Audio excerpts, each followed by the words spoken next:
Boa noite, irmãos, a graça e a paz. Sejam bem-vindos ao nosso culto de quinta-feira. Queridos, hoje não será um culto comum, eu sempre digo isso, hoje será um culto extraordinário. Gera expectativas, Deus irá fazer grandes coisas.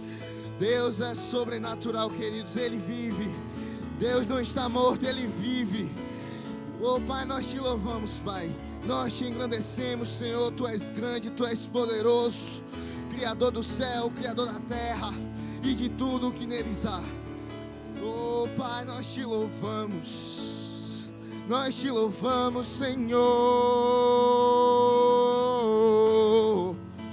Nós te louvamos.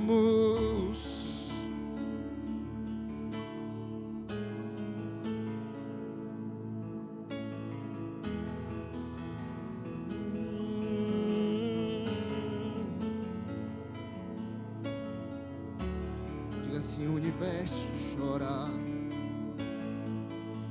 O universo chora. O sol se apagou. Ali estava morto o Salvador. Seu corpo lá na cruz, seu sangue derramou. O peso do pecado Ele levou. Oh, Ele levou. Diga: Deus Pai o abandonou. Deus Pai o abandonou. Cessou seu respirar. Em trevas se encontrou o Filho. A guerra começou. A morte Ele enfrentou. E todo o poder das trevas vencido foi. A terra estremeceu. O sepulcro se abriu. E nada vencerá o seu grande amor. Ó morte, onde estás? O Rei ressuscitou e Ele venceu para sempre. O para sempre exaltado é. O para sempre adorado é. Para sempre Ele vive. Ressuscitou.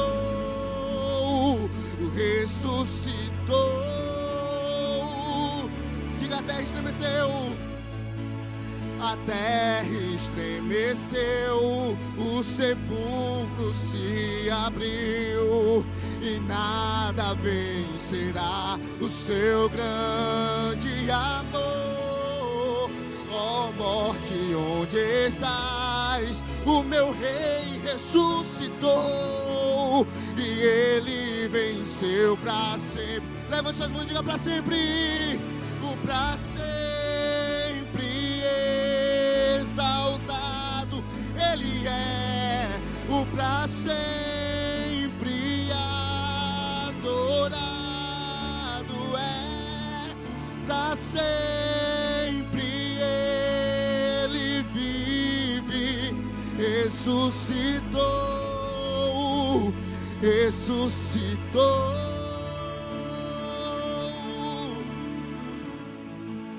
Cantamos aleluia. Cantamos aleluia. Cantamos aleluia. Oh, diga: cantamos. Cantamos aleluia. Cantamos aleluia. Cantamos aleluia. O Cordeiro venceu. Cantamos aleluia. Cantamos aleluia. Cantamos aleluia. O Cordeiro venceu. Cantamos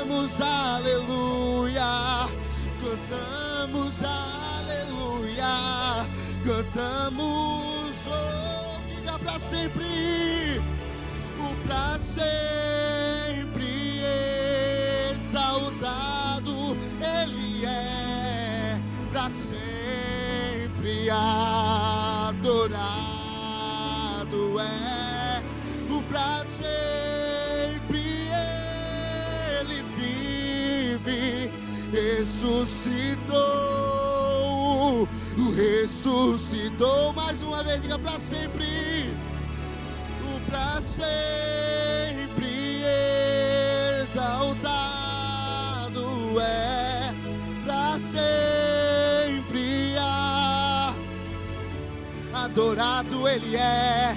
O para sempre Ele vive, ressuscitou, ressuscitou.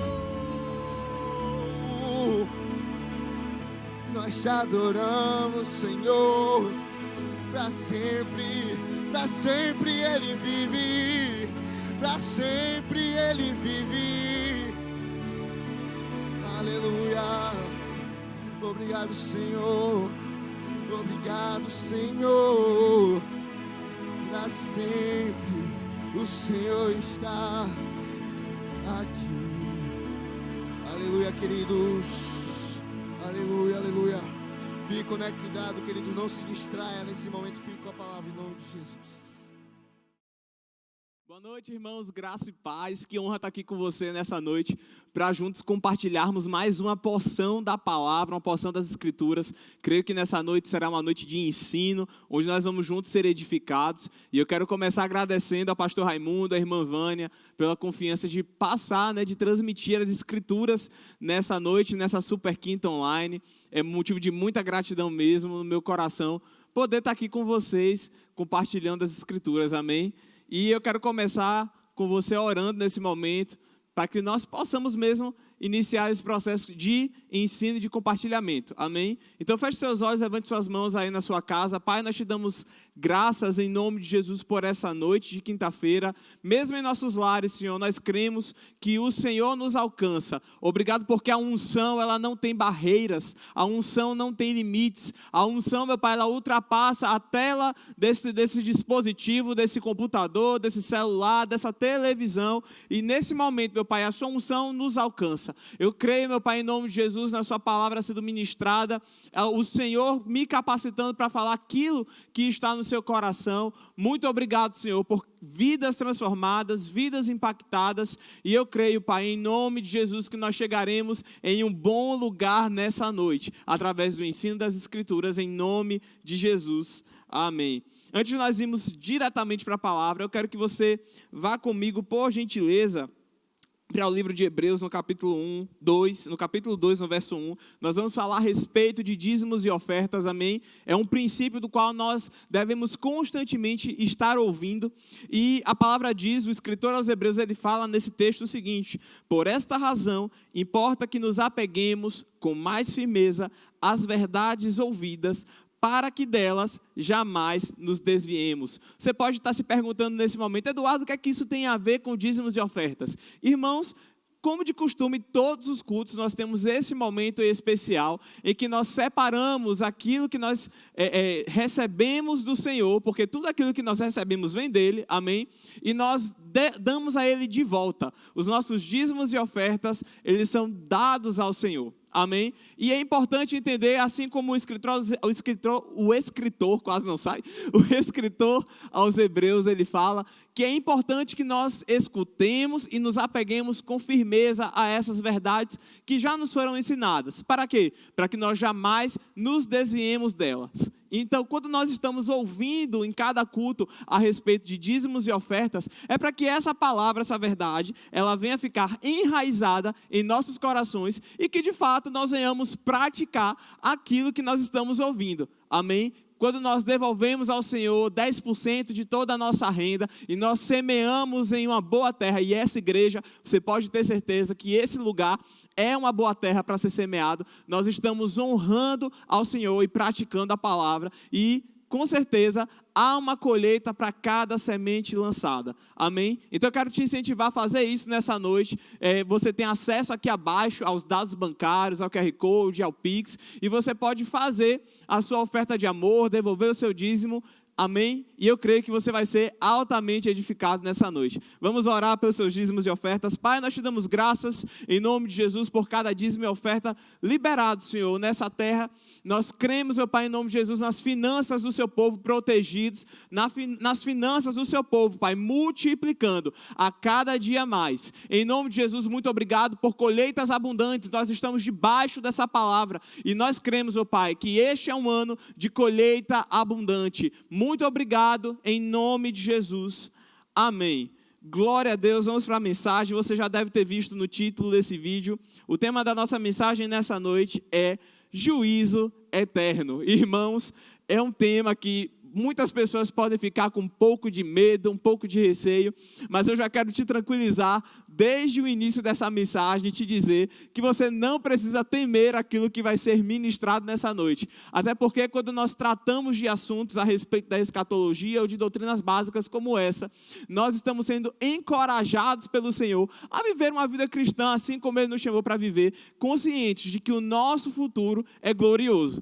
Amém? Então fique tranquilo com o tema dessa mensagem. Eu sei que ela pode gerar um pouco de medo em algumas pessoas, mas o perfeito amor, ele lança fora todo medo e eu lhe garanto que você vai sair nessa noite encorajado. No mês de novembro do ano passado, eu ministrei a primeira parte dessa mensagem, falando a respeito da ressurreição dos mortos. Nesse início nós vamos recapitular algumas coisas, porque é importante nós lembrarmos a respeito da ressurreição para poder falar a respeito do juízo eterno. E eu quero que você vá comigo, por gentileza. Nós vamos começar pelo mesmo versículo que nós começamos nessa mensagem. Se você não escutou, eu te encorajo a ouvir depois que acabar o culto. Você pode voltar lá no YouTube, procurar. Foi no mês de novembro. Eu ministrei a respeito da ressurreição dos mortos, é a primeira parte dessa mensagem, mas você pode ouvir tranquilamente essa agora e depois você ouve a primeira parte, amém? Hebreus, no capítulo 6, a partir do verso 1, nós vamos ler os versos 1 e 2, amém? Diz o seguinte: por isso, deixando os princípios elementares da doutrina de Cristo, avancemos para o que é perfeito, não lançando de novo a base do arrependimento de obras mortas e da fé em Deus, o ensino de batismos e da imposição de mãos, da ressurreição dos mortos e do juízo eterno. Irmãos, o escritor aos Hebreus, nesse livro, nesse texto, está falando a respeito das doutrinas básicas, dos princípios elementares da doutrina de Cristo. Isso aqui é leite para nós que somos filhos de Deus, para nós que somos cristãos. Ele deixa bem claro que isso aqui é a base da nossa fé. E glória a Deus, nós estamos muito bem alimentados no que diz respeito ao arrependimento de obras mortas, a fé em Deus, ensino de batismos, imposição de mãos e a respeito da ressurreição dos mortos e do juízo eterno. Nós estamos ouvindo com mais intensidade no meio do corpo de Cristo nesses últimos dias. Essas duas doutrinas, elas por muito tempo foram deixadas de lado durante a história da igreja. As pessoas elas não abraçavam esse ensino, mas glória a Deus, de 20 anos, de 10 anos para cá, esse é um ensino que tem voltado aos nossos púlpitos e nós vamos ouvir a respeito disso nessa noite. E eu quero te encorajar a estudar mesmo a respeito desses assuntos, porque eles são fundamentais para as nossas vidas. O escritor aos Hebreus, ele fala que se nós não entendemos essas coisas que são fundamentais para a nossa fé, nós não estamos prontos para ensinos mais profundos, como, por exemplo, o ensino da justiça. Se nós não compreendemos a respeito da ressurreição dos mortos e do juízo eterno como princípios elementares, nós não conseguimos compreender a justiça de Deus em sua plenitude. Você está aqui comigo? Então é importante que nós venhamos a entender esses princípios elementares para então nós prosseguirmos e avançarmos no ensino da palavra. E eu quero que você vá comigo, por gentileza, para o livro de 1 Coríntios, no capítulo 15, vamos ler a partir do verso 20. Glória a Deus, esses assuntos me empolgam, irmãos. Eu amo falar a respeito desses assuntos da palavra. E eu quero te dizer que é importante nós entendermos a respeito da ressurreição e do juízo, porque eles são fundamentais para tudo aquilo que nós vamos ver no que diz respeito à cronologia escatológica, quando nós vamos esse ensino de forma mais profunda. Amém? Aleluia. 1 Coríntios, no capítulo 15, vamos ler a partir do verso 20. Vamos lembrar algumas coisas a respeito da ressurreição para que nós possamos continuar. 1 Coríntios, capítulo 15, a partir do verso 20, diz o seguinte: mas de fato, Cristo ressuscitou dentre os mortos, sendo ele as primícias dos que dormem. Visto que a morte veio por um homem, também por um homem veio a ressurreição dos mortos. Porque, assim como em Adão todos morrem, assim também todos serão vivificados em Cristo. Cada um, porém, por sua própria ordem. Cristo, as primícias, depois os que são de Cristo na sua vinda. E então virá o fim, quando ele entregar o reino ao Deus e Pai, quando houver destruído todo o principado, bem como toda a potestade e poder. Porque convém que ele reine até que haja posto todos os inimigos debaixo dos pés. O último inimigo a ser destruído é a morte, porque todas as coisas sujeitou debaixo dos pés. E quando diz que todas as coisas lhe estão sujeitas, certamente exclui aquele que tudo lhe subordinou. Quando, porém, todas as coisas lhe estiverem sujeitas, então o próprio Filho também se sujeitará àquele que todas as coisas lhe sujeitou, para que Deus seja tudo em todos. Vamos esmiuçar um pouco o que esse texto está falando, lembrando da nossa última mensagem a respeito de ressurreição dos mortos. Nós vemos aqui que o capítulo 15 de 1 Coríntios, ele vai abordar de forma específica acerca da doutrina da ressurreição dos mortos. E nesse texto em específico, ele começa a falar que existe uma ordem de ressurreições. Você está aqui comigo? Lembrando que na última mensagem nós ouvimos que a ordem funciona da seguinte forma, como mostra o texto. Nós temos primeiro Cristo, as primícias. Ele foi o primeiro que ressuscitou. Ele morreu, foi sepultado e ressuscitou para nunca mais morrer. Jesus, ele foi o primeiro a ressuscitar. Ele é a primícia, a primeira parte. Em seguida, nós temos aqueles que morreram em Cristo e os que estão vivos, que serão arrebatados nos ares. Então, os mortos em Cristo, eles serão ressuscitados logo em seguida, naquele grande dia em que nos encontraremos com o Senhor nos ares. E, por fim, nós temos também aqueles que não estão em Cristo, que ressuscitarão no final do milênio. Esses são aqueles que, por fim, nesse estágio, veremos, como a palavra diz, que a morte, ela vai entregar esses mortos e ela, por fim, será vencida. Amém? Então, nós vemos toda uma cronologia na ressurreição dos mortos, que é uma cronologia que vai ser cumprida, que vai ser vivida e que, por fim, vai culminar no que nós chamamos de estado eterno, que é quando, enfim, Jesus, depois de ter vencido o último inimigo no final dos 1000 anos do seu governo, ele entregará esse governo ao Pai.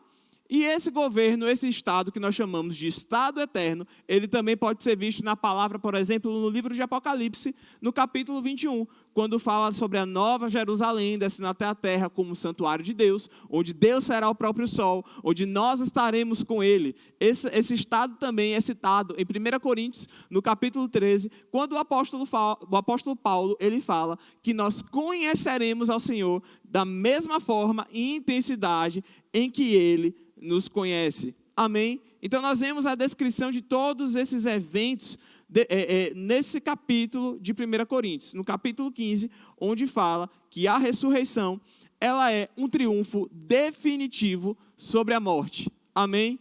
Glória a Deus por isso. Então nós compreendemos que isso é a doutrina da ressurreição dos mortos, que possui estágios bem definidos. Uma ordem bem definida, uma sequência bem definida, de acordo com a cronologia dos fatos. Amém? E agora, você vai, por gentileza, para o livro de Hebreus, no capítulo 9. Você está sendo edificado, irmãos? Eu creio que essa é uma noite mesmo onde nós vamos fundamentar pontos específicos a respeito da nossa fé, para que nós, quando formos questionados a respeito daquilo que cremos, nós possamos dizer o motivo da nossa fé. Amém, irmãos? Glória a Deus. Hebreus, no capítulo 9, E agora nós vamos entrar, de fato, no assunto do juízo eterno. Glória a Deus. Hebreus, no capítulo 9, no verso 27, diz o seguinte: e assim como aos homens está ordenado morrerem uma só vez, vindo depois disso o juízo, assim também Cristo, tendo se oferecido uma vez para sempre, para tirar os pecados de muitos, aparecerá a segunda vez sem pecado, aos que o aguardam para a salvação. O versículo 27, irmãos, é onde está a nossa chave dessa noite. Ele diz que, assim como aos homens está ordenado morrerem uma só vez, vindo depois disso o juízo. Irmãos, eu quero começar dizendo que, nessa noite eu quero começar dizendo que toda pessoa, quando morre, ela vai passar pelo juízo. É isso que esse texto nos fala. Sabe, esse texto aqui também é muito utilizado para defender a respeito, para blindar a nossa fé com relação à doutrina espírita de que, a doutrina espírita da reencarnação, né? Combater essa doutrina, combater esse ensino. Quando fala que o homem, ele morre apenas uma vez e logo em seguida segue o juízo. Mas o princípio aqui, irmãos, desse texto, o maior princípio disso, é de que todo mundo passa por um julgamento. Todo mundo, quando morre, passa por um julgamento. E eu quero te dizer o seguinte, pare e pense comigo agora da seguinte forma. Assim como todos aqueles que morrem vão passar por ressurreições em suas respectivas ordens, todo juízo também possui uma ordem específica, com espaços de tempos específicos, nos mostrando então que existem vários juízos finais. Você consegue compreender isso comigo? No consciente de muitas pessoas, o juízo final ele é um dia só, onde todo ser humano ele vai passar por esse julgamento.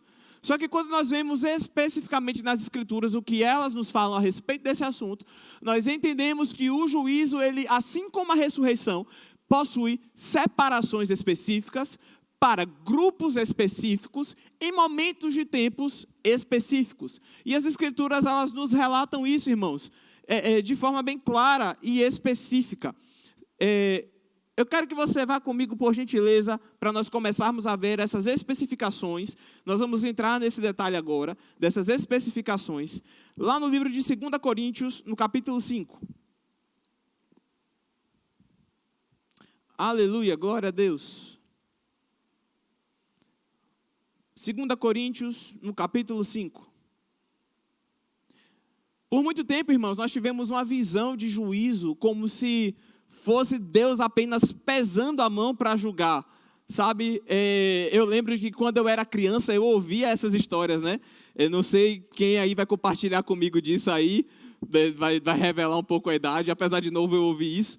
Mas eu lembro sobre a tia do departamento, não era aqui, irmãos, aqui graças a Deus a gente não vê isso, amém? Mas eu lembro de quando a tia do departamento infantil, ela falava, né, sobre você tomar cuidado, sobre como é que você fazia as coisas e tal, porque senão Deus, ele vinha e te castigava e isso e aquilo ficava, de certa forma, retraindo o seu comportamento, você ficava assim pisando em ovos e aí muitas pessoas têm essa noção, essa ideia de que, por exemplo, quando chegar diante do juízo, sabe, tá lá, Deus ele vai abrir aquele livro, ele vai olhar para você e falar: Eduardo, em 2002, você deu língua para sua mãe.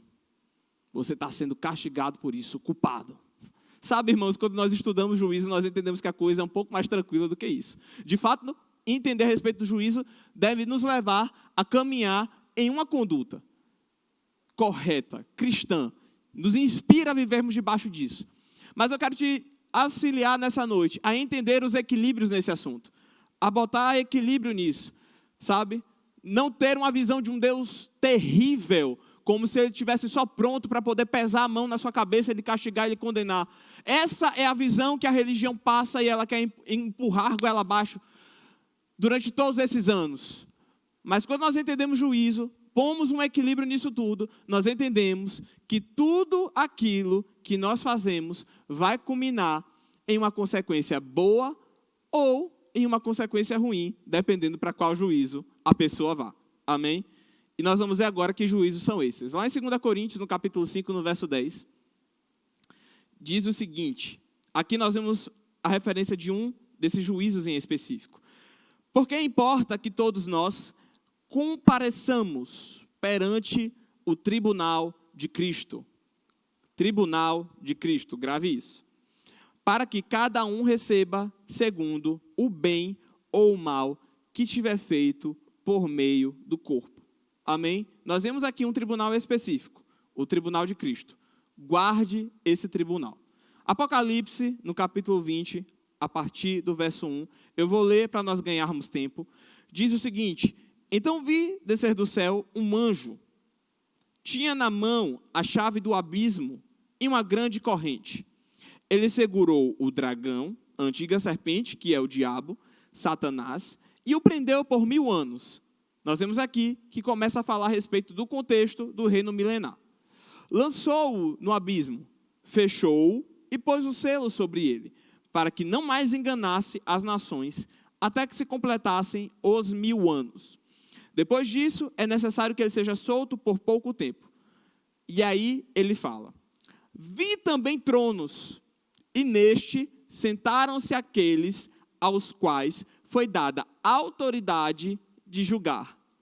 Vi ainda as almas dos decapitados por causa do testemunho de Jesus, bem como por causa da palavra de Deus.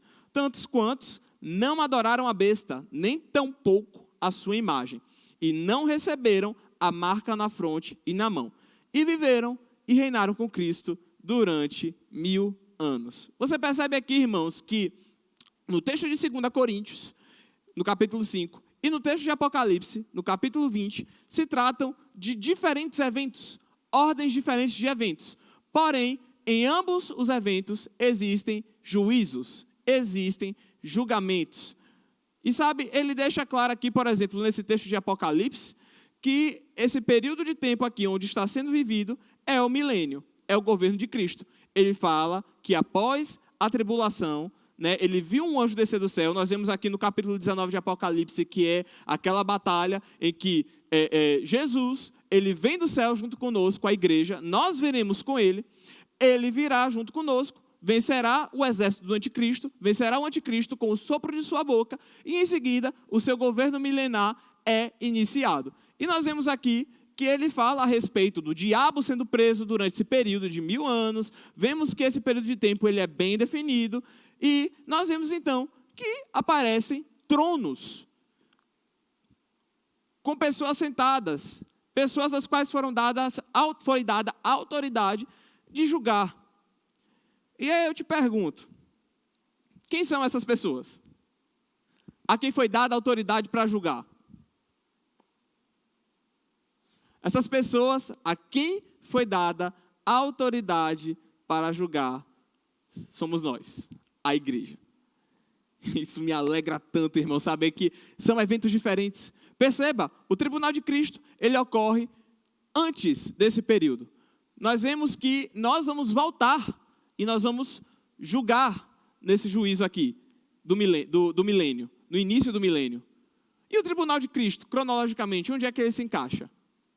Ele se encaixa na primeira parte da ressurreição dos que são de Cristo. Lembra que a ressurreição dos que são de Cristo, elas são divididas em 2 partes? Primeiro, os que estão mortos em Cristo, e nós, os que estivermos vivos, seremos arrebatados com ele nos ares. Essa parte se dá no arrebatamento. Mas no final da tribulação tem um grupo também que vai ter o seu corpo glorificado. Que grupo é esse? Os mártires da tribulação, os decapitados, aqueles que são citados nesse texto de Apocalipse no capítulo 20.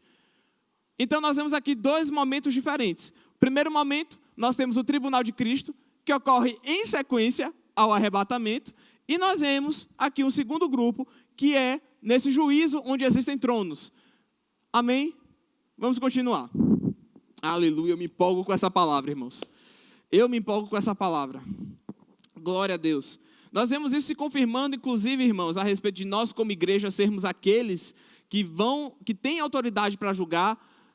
Quando, por exemplo, Jesus ele fala aos apóstolos, vocês vão julgar as 12 tribos de Israel. Em 1 Coríntios, no capítulo 6, também tem um trecho muito específico que cita isso. Ele fala a respeito de quando na igreja de Corinto estavam havendo situações em que irmãos estavam levando outros irmãos à justiça. Pensa que coisa cômica hoje, que de forma bem fria a gente analisar, a gente pensar, meu Deus, um irmão levando o outro para a justiça. Você consegue pensar em algo do tipo hoje? Pois é, isso estava acontecendo na igreja de Corinto. E Paulo está corrigindo a igreja naquele momento e dizendo, como é que vocês não têm maturidade suficiente para julgar algo entre vocês, algo do tipo entre vocês, sendo que vocês vão julgar toda a humanidade e até mesmo os anjos. Isso é dito no capítulo 6 de 1 Coríntios, você pode anotar e ver lá, ver esse trecho lá. Irmãos, está escrito, nós recebemos autoridade. Nós somos o povo na palavra, só existe um povo na palavra, a quem foi dada autoridade nessa terra. Jesus, ele morreu, ressuscitou, ele passou pelo seu juízo, ele passou pelo seu julgamento, a ele foi dado, essa foi a sentença dada a Jesus. Ele também passou por um juízo, o seu juízo foi que ele recebeu o nome que está acima de todo nome, porque ele cumpriu aquilo que estava proposto a ele. E sabe que essa autoridade que foi dada a ele, no céu, na terra e debaixo da terra, foi conferida a nós, a igreja, através do seu nome. Então é por isso que eu posso lhe garantir que esses 2 episódios aqui são episódios que ocorrem em momentos diferentes. E eles possuem propósitos diferentes. Amém? Então nós podemos já entender 2 juízos aqui em específico. Nós temos um juízo, recapitulando, que ocorre naquele momento em que os primeiros mortos em Cristo e os vivos serão arrebatados. E nós temos um no final dessa série de ressurreições, que é o juízo que muitos chamam de trono da glória. Amém? Glória a Deus por isso. Esse juízo também, irmãos, do trono da glória, ele é citado em Mateus, no capítulo 25, na parábola das virgens, das 10 virgens, e dos bodes e carneiros. Muita gente usa essa parábola das virgens se referindo à igreja, mas na verdade isso aqui se trata de um julgamento para os judeus, em que alguns judeus eles vão entrar no reino milenar e outros não vão entrar por não aceitarem o governo do Cristo. Da mesma forma com os bodes e os carneiros. Os bodes e os carneiros se trata de quem? Se trata dos gentios. Os carneiros serão aqueles que vão aceitar o governo do Cristo e eles vão adentrar no milênio, vão viver durante aquele período de tempo e, enquanto isso, aqueles que não aceitarem, que são os bodes, vão ser expulsos e vão para o Sheol. Amém? Glória a Deus por isso. Nós vemos aqui, irmãos, então, esses 2 tronos no momento. Temos um tribunal de Cristo e temos um outro tribunal com vários tronos. Entretanto, nós temos também um terceiro juízo nesse pacote. Que juízo é esse? Ainda no livro de Apocalipse, no capítulo 20, você pode continuar agora a leitura comigo, a partir do verso 11, que diz o seguinte: vi um grande trono branco e aquele que nele se assenta, cuja presença fugiram a terra e o céu, e não se achou lugar para eles.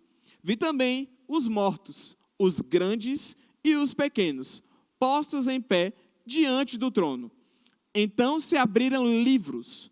Ainda outro livro, o livro da vida, foi aberto. E os mortos foram julgados, segundo as suas obras, conforme o que se achava escrito nos livros. Deu o mar os mortos que nele estavam. A morte e o além, que também é chamado de Hades ou Sheol, entregaram os mortos que neles havia. E foram julgados, um por um, segundo as suas obras. Irmãos, esse aqui é o texto que mostra o triunfo de Cristo sobre a morte. Esse é o exato momento em que a morte, por fim, ela é derrotada. O último inimigo a ser vencido. Isso aqui acontece no final do governo milenar de Cristo. Porque esse é o momento em que a morte, ela por fim é vencida. Porque nesse exato momento está acontecendo o que nós vimos como a última das ressurreições. A última parte da ressurreição dos mortos. E qual ressurreição é essa? A ressurreição para a morte ou perdição eterna. Todos aqueles que morrerem sem Jesus, que morrerem sem Cristo, eles passam por esse processo aqui, por esse processo de ressurreição, em que eles voltarão ao seu corpo, voltarão à carne e serão julgados na carne. E aí eles vão passar por esse juízo, por esse julgamento, que é chamado de julgamento do trono branco. Então nós temos aqui agora 3 juízos em específico. O primeiro e o segundo desses juízos, relacionados àqueles que ressuscitarão em Cristo para a vida eterna, que são o tribunal de Cristo, que ocorre após o arrebatamento da igreja, e o tribunal que nós temos vários tronos, que nós podemos chamar de trono da glória, que ocorre no final da tribulação e no início do milênio. E por fim, o grande trono branco, que ocorre no final do milênio, que é para todos aqueles que serão julgados para a morte eterna. Amém? Glória a Deus. Então nós podemos ver que assim como as ressurreições, elas possuem ordens específicas, o juízo também possui ordens específicas. Amém, irmãos? Glória a Deus. E aí, você pode ir comigo, por gentileza, nós vamos entender um pouco a respeito do propósito de cada um desses tribunais aqui, de cada um desses tronos. Agora, você vai comigo, por gentileza, para o livro de 1 Tessalonicenses, no capítulo 4. Vamos ler a partir do verso 13.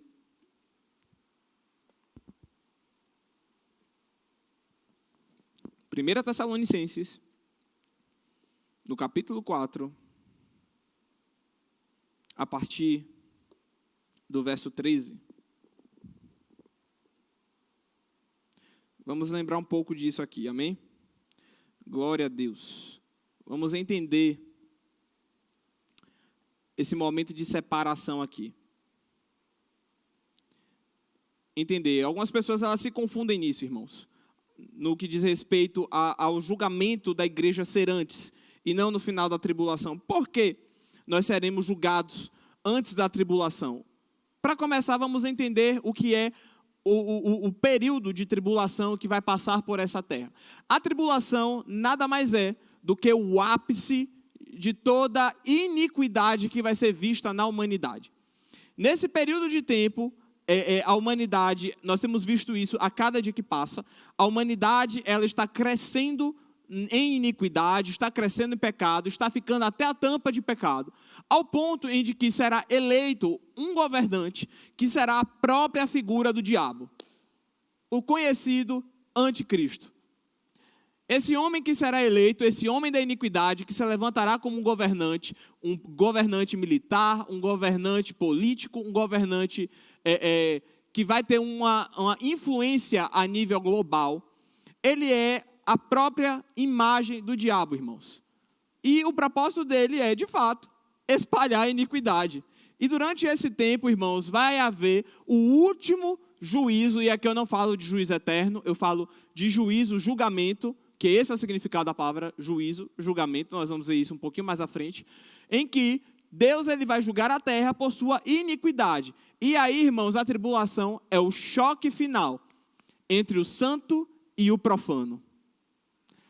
É o choque entre a iniquidade e a santidade de Deus. E nesse tempo, que foi descrito por Daniel como um tempo de 7 anos, ainda haverão pessoas aqui, e nós não estaremos aqui, porque esse juízo, ele não vai nos atingir. Amém? Então, por isso nós podemos dizer que nós vamos passar pelo tribunal de Cristo antes desse período. Nós seremos arrebatados. Você pode rever isso na mensagem O Futuro da Igreja. Se eu não me engano, foi no mês de setembro. Eu falei sobre isso, para poder lembrar mais a respeito disso. Esse período de tempo chamado tribulação, nós não estaremos aqui. Irmãos, nós estamos vendo um cenário agora em que a Rússia está invadindo a Ucrânia e há um cenário de guerra. E sabe o que está acontecendo nesse exato momento em que aquele lugar está um caos? As embaixadas estão tirando seus embaixadores. Nós somos os embaixadores de Deus aqui na terra. E um dos maiores princípios de embaixada é que em um cenário caótico, em um cenário de guerra, o país, a pátria, ela remove os seus embaixadores daquele lugar. Nós não estaremos aqui quando esse juízo, esse julgamento vier sobre a terra. Bem pelo contrário, nós somos aqueles que somos retirados daqui para que tudo isso possa acontecer. Porque somos nós que estamos detendo o homem da iniquidade, como a palavra diz lá no livro de 2 Tessalonicenses, no capítulo 3. Amém? E nós vemos aqui então, no livro de 1 Tessalonicenses, no capítulo 4, a partir do verso 13, o seguinte, a respeito do arrebatamento que ocorre antes da tribulação. Não queremos, porém, irmãos, que sejais ignorantes com respeito aos que dormem, para não vos entristecerdes como os demais que não têm esperança. Pois, se cremos que Jesus morreu e ressuscitou, assim também Deus, mediante Jesus, trará em sua companhia os que dormem. Veja, Jesus vai trazer os que dormem em sua companhia, ou seja, aqueles que estão mortos. Ora, ainda vos declaramos por palavra do Senhor, ou seja, por revelação. Declaramos isto.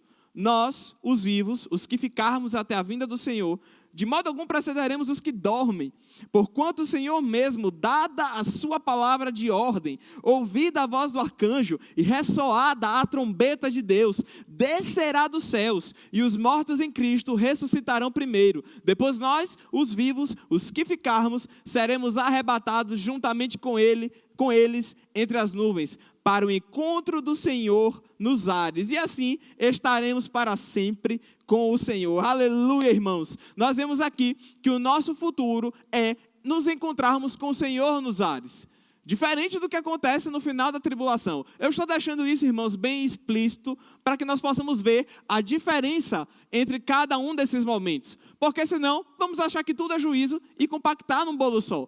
Vamos achar que o tribunal de Cristo e o tribunal da glória é a mesma coisa. E eles não são. Nós, como igreja, passamos pelo tribunal de Cristo nesse momento em que nós somos arrebatados. Saímos da terra, os mortos em Cristo, e nós nos encontramos com o nosso Senhor nos ares, e lá, neste momento, seremos julgados no Bema, no tribunal de Cristo, onde receberemos o nosso galardão. Irmãos, aqui nós já estamos salvos, aleluia. Nós vamos chegar mais lá na frente, eu não quero botar a carroça na frente dos bois, mas isso aqui, irmãos, é a nossa esperança, é nisso que nós cremos que passaremos por esse tribunal. Isso está reservado à igreja, o tribunal de Cristo. O tribunal de Cristo tem um povo específico, o trono da glória tem um povo específico, e o grande trono branco tem um povo específico. Amém? Glória a Deus. Como eu tinha dito, nós vamos agora entender o princípio do juízo e do julgamento. Porque nós entendemos aqui que existem momentos diferentes. Mas, de fato, o que se trata juízo? Irmãos, eu quero dar esse exemplo. Vamos lá. Juízo, julgamento, é tudo a mesma coisa. Na cabeça de algumas pessoas, o julgamento ele é bom ou ele é mau. E, infelizmente, por conta desse pensamento do julgamento ser bom e do julgamento ser mau, muitas pessoas taxam Deus de um Deus mau na antiga aliança, e que quando chega na nova, parece até um Deus diferente. Infelizmente, muitas pessoas pensam dessa forma, como se o Deus da antiga aliança fosse um Deus diferente da nova. Irmãos, eu quero te dizer uma coisa: Deus, ele não muda.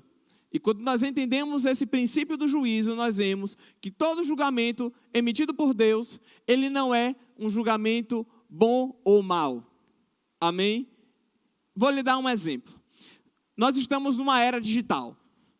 E nós temos hoje muitas compras por internet, que podem ser seguras e podem não ser seguras. E vamos supor que você encontrou, sei lá, um site na internet, e você gostou de um celular em específico. E você gostou desse celular, ele é tecnológico, ele é de última geração. iPhone, né, irmão? Vou falar iPhone, que é o melhor da terra aqui. Me perdoe quem gosta de Samsung. Mas vamos supor que você viu lá um iPhone 13 Pro Max.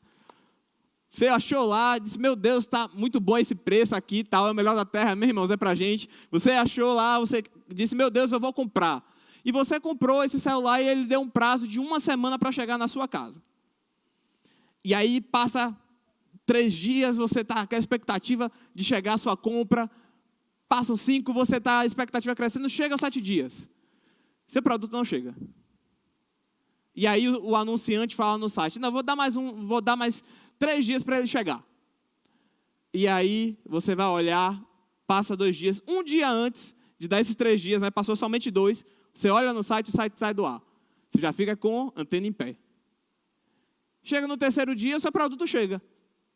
Chega uma caixa na sua casa, o correio entrega, você fica com aquela expectativa, mas quando você abre, você encontra um tijolo lá dentro. Irmãos, eu tenho certeza que a primeira coisa que você vai fazer é botar essa empresa na justiça. Por quê? Porque naquele momento você acabou de ser lesado. Você comprou um iPhone Pro Max, pagou um valor absurdo e chegou um tijolo. E aí você leva aquela situação para a justiça. E aí o juiz ele vem, ele julga, ele dá o veredito. E você recebe um veredito que te beneficia. Em contrapartida, a pessoa que te vendeu, aquela empresa, ela recebe uma sentença totalmente desfavorável. A minha pergunta para você é a seguinte: aquele juiz, ele foi bom porque ele deu a sentença positiva e ruim porque deu a sentença negativa para o outro? Ou ele foi justo? Irmãos, nós entendemos com base nisso que se existe uma sentença favorável ou uma sentença negativa, isso não torna Deus bom ou ruim. A sentença dele é justa. E a sentença ela é dada de acordo com o procedimento de quem está sendo julgado. Então, quando nós vemos, por exemplo, isso aqui como juízos, né, que vinham sobre aquele povo, não como juízo eterno. Assim como a ressurreição, existe a ressurreição da pessoa que pode ressuscitar e morrer, existem juízos, julgamentos específicos que vêm naquele momento sobre pessoas, como foi o caso de Ananias e Safira, por exemplo. Quando, por exemplo, a nação de Israel ela foi expulsa da sua terra, foi porque Deus ele foi ruim naquele momento com a nação de Israel? De forma alguma. Deus ele estava aplicando a justiça dele naquele momento porque a nação estava descumprindo os princípios da lei. Deus ele não deixou de ser bom por isso, mas ele estava sendo justo, irmãos. Então, da mesma forma, nós devemos entender que todos os juízos eternos que serão aplicados definitivamente, que vão dar o rumo e o destino dessas pessoas, desses grupos específicos que nós vimos aqui, quando nós lemos esses textos anteriormente, não é porque Deus ele é bom ou porque Deus ele é ruim. Deus, irmãos, de fato é bom. Ele é o Pai das luzes, dele vem toda a boa dádiva, nele não há sombra de variação. Mas nós devemos entender, irmãos, que Deus ele é justo, ele dá o devido julgamento ao procedimento do homem aqui na terra. Então, todas as coisas serão julgadas de forma definitiva. Isso não torna, irmãos, Deus ruim. De forma alguma. O nosso Pai, ele é bom. Ele é bom. E nós devemos imitar o seu caráter se nós queremos julgamento favorável ao nosso respeito. Amém? Vá comigo, por gentileza, para o livro de Efésios, no capítulo 2. Glória a Deus. Vamos ver mais um pouco a respeito dessa questão de como é que o julgamento, o juízo, ele é aplicado. Nós já estamos caminhando para o final. Efésios no capítulo 2, a partir do verso 8, diz o seguinte: porque pela graça sois salvos, mediante a fé. Isto não vem de vós, é dom de Deus, não de obras para que ninguém se glorie, pois somos feitura dele, criados em Cristo Jesus, para boas obras, as quais de antemão Deus preparou para que andássemos nelas. Então nós vemos aqui, irmãos, o seguinte: nós não somos salvos pelas boas obras. Nós somos salvos de graça, pela graça, mediante a fé. Isso não vem da gente, isso é um dom de Deus. Irmãos, a única obra que salva é a obra redentora de Jesus na cruz, em que ele morreu, ressuscitou e foi assunto aos céus e a justiça foi dada a nós. E se nós cremos nessa obra, aí sim nós somos salvos. Mas não existe nada que nós venhamos fazer para ser salvo ou não, a não ser crer no sacrifício de Jesus. Agora você percebe que nesse texto aqui está dizendo que nós não somos salvos por obras, mas nós somos salvos para as boas obras. E aí nós voltamos para aquele texto de 2 Coríntios, no capítulo 5, em que fala que nós vamos comparecer diante do tribunal de Cristo e seremos julgados de acordo com o que fizemos por meio do corpo. Aleluia, você está aqui comigo? Outra coisa que nós devemos entender, irmãos. O juízo, ele não vai determinar se nós seremos salvos ou se não seremos salvos. O que determina se nós somos salvos ou se não somos salvos é se de fato nós cremos no sacrifício de Jesus. Toda a humanidade vai passar por um juízo, tendo sido salvo ou não. E nesses julgamentos nós vemos essa diferença. No tribunal de Cristo, que é o que nós vamos ver agora, por exemplo. Nós, a igreja, fomos salvos. Nós estamos agora diante de Jesus. Nós somos salvos por meio da graça, não por obras. Mas o que é que nós vamos receber nesse tribunal, Eduardo? Qual vai ser o nosso julgamento? Nosso julgamento vai ser de acordo com aquilo que nós fizemos no corpo, as obras que nós fomos chamados para viver. Se de fato nós vivemos ou se não vivemos. nós podemos ver isso de forma mais detalhada em 1 Coríntios, no capítulo 3. Você pode ver lá depois. Mas ele fala a respeito dos materiais que foram oferecidos, né? E eles vão passar pelo fogo. E aí nós temos ouro, prata e pedras preciosas como obras que serão aprovadas e purificadas. Mas nós também temos madeira, palha e feno que vão ser queimados. São as obras de todos aqueles que vão comparecer diante do tribunal de Cristo. E algumas pessoas tendem a achar apenas, irmãos, que quando se trata dessas obras que nós somos chamados para andar e para viver, se trata apenas de coisas relacionadas ao nosso chamado, ao plano de Deus para as nossas vidas. Mas não se trata apenas disso. Como cristãos, nós somos chamados para andar em amor. Como cristãos, nós somos chamados para pregar a palavra. Como cristãos, como filhos de Deus, nós somos chamados para andar em santidade. E sabe que é possível ser salvo e não cumprir o chamado? Sabe que é possível ser salvo e não andar em amor? Sabe que é possível ser salvo e não pregar a palavra? Sabe que é possível ser salvo e, infelizmente, não viver uma vida de santidade? A questão, irmãos, disso tudo é: o justo juiz está vendo todas as coisas. E eu não te digo isso, irmãos, para te pôr medo, não. Eu não te digo isso para te deixar com medo, mas para gerar em nós uma consciência de que nós devemos caminhar da forma correta, porque o nosso procedimento aqui na terra é o que vai nos levar a um julgamento eterno. A forma vai determinar como é que nós viveremos a nossa eternidade. Você está aqui comigo? Então, irmãos, nós devemos ter isso, essa consciência. Sabe, o livro de Romanos, no capítulo 2 também, no verso 4, eu quero ler isso com você. Você não precisa abrir, mas você pode anotar. Romanos, no capítulo 2, do verso 4 ao verso 6, diz o seguinte: ou desprezas a riqueza da bondade e tolerância e longanimidade, ignorando que a bondade de Deus é que te conduz ao arrependimento. Mas segundo a tua dureza e coração impenitente, acumulas contra ti mesmo a ira para o dia da ira e da revelação do justo juízo de Deus. Me perdoe. A revelação do justo juízo de Deus, que retribuirá a cada um segundo o seu procedimento. Essa palavra procedimento aqui no grego, koiné, é ergon, que é a mesma palavra usada em obra, em Efésios no capítulo 2, no verso 10.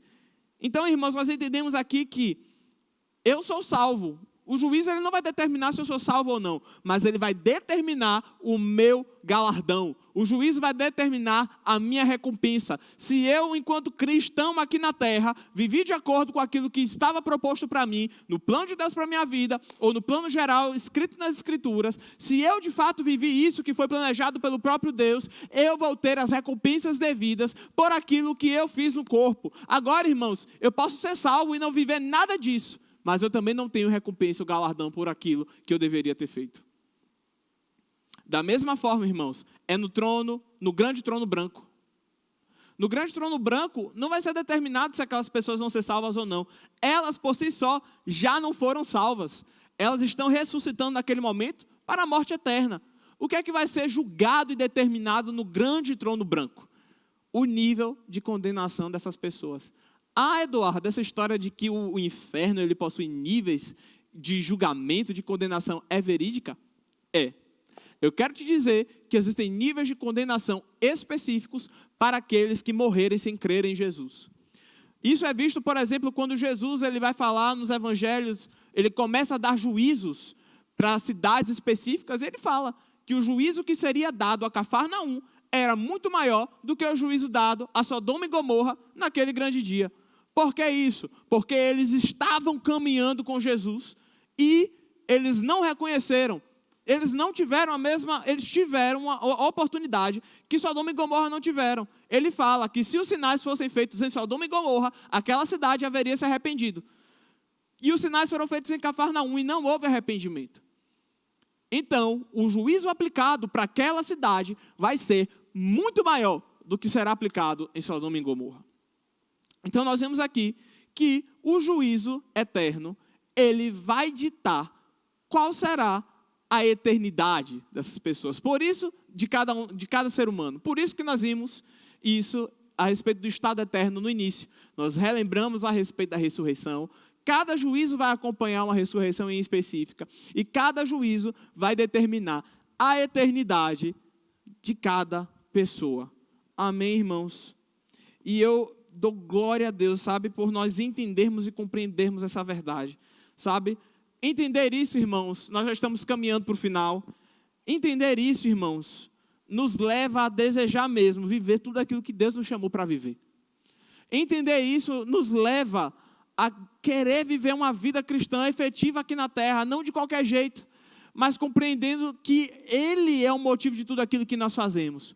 Sabe, de nada adianta nós entendermos a respeito da ressurreição e a respeito do juízo, acumular esse conhecimento e não vivermos de acordo com isso. Irmãos, eu não estou aqui ensinando nessas duas ministrações a respeito da ressurreição e a respeito do juízo somente para nós acumularmos isso.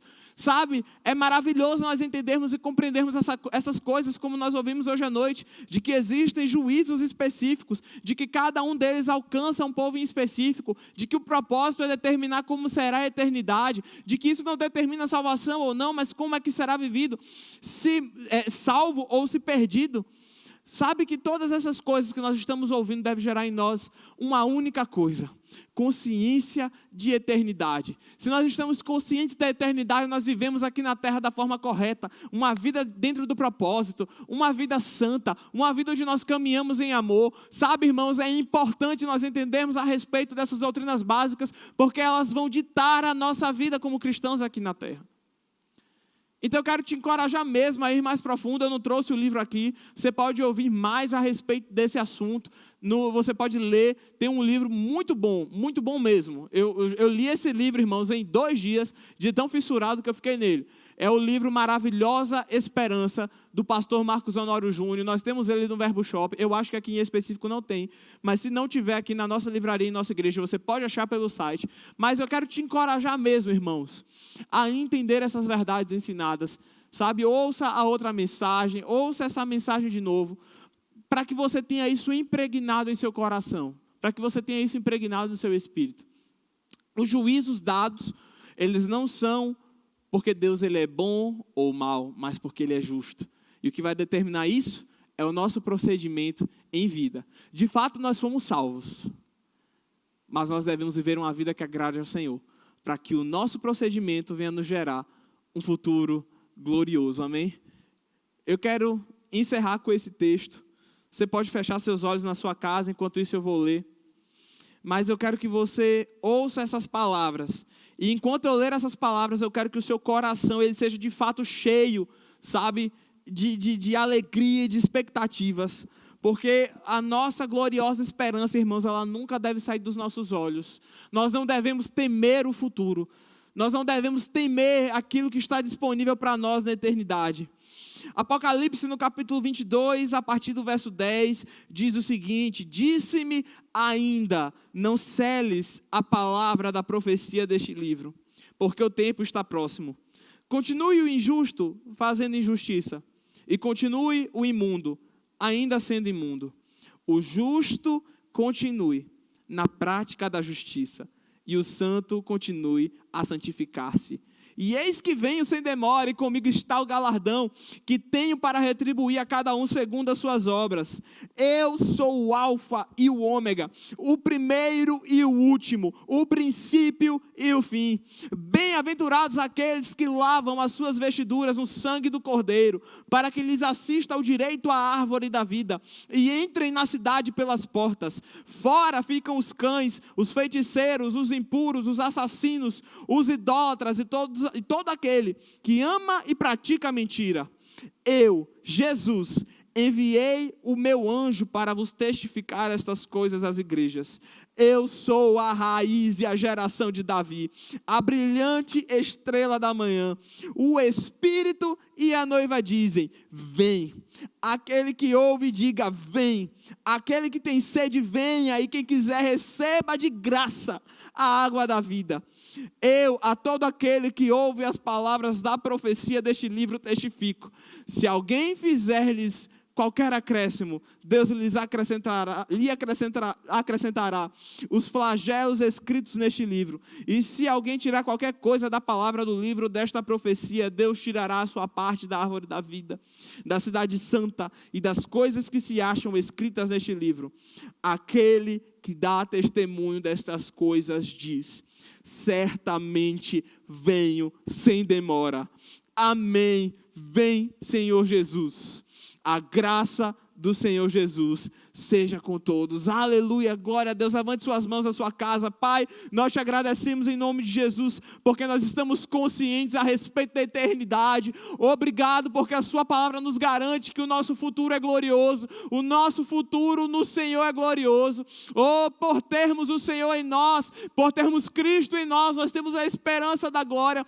Não de que um dia nós vamos viver no céu, mas de que nós carregaremos a glória aqui nessa terra, voltaremos e reinaremos sobre essa terra juntamente com o Senhor Jesus. Obrigado porque o nosso destino ele é glorioso.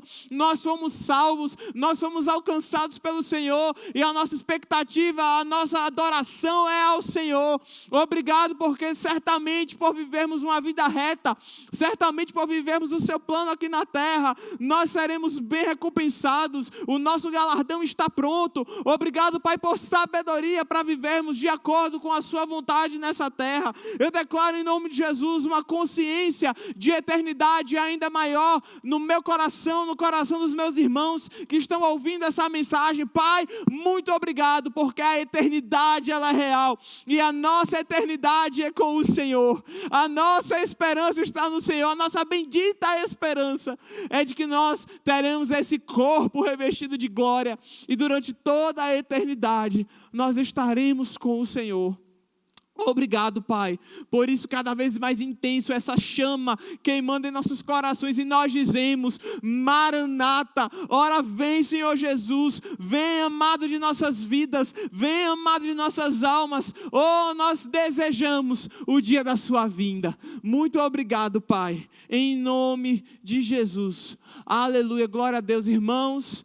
Eu espero de fato que você tenha sido edificado nessa noite. O propósito dessa mensagem foi isso: deixar essa base, esse fundamento, para que quando nós formos questionados a respeito da nossa esperança, nós possamos falar com certeza e firmeza aquilo que nós cremos. Amém? E se você que está na sua casa e ouviu por acaso essa mensagem, nunca fez uma aliança com Jesus e esteve aqui durante esse culto ouvindo essa mensagem, essa palavra, ouviu que existe uma eternidade e deseja nesse momento fazer de Jesus o Senhor e Salvador da sua vida, eu quero te fazer esse convite nessa noite. Saiba que quando você está fazendo uma aliança com Jesus, você está nascendo de novo. Sabe, uma velha natureza ela é morta para que um novo homem ou uma nova mulher possa nascer.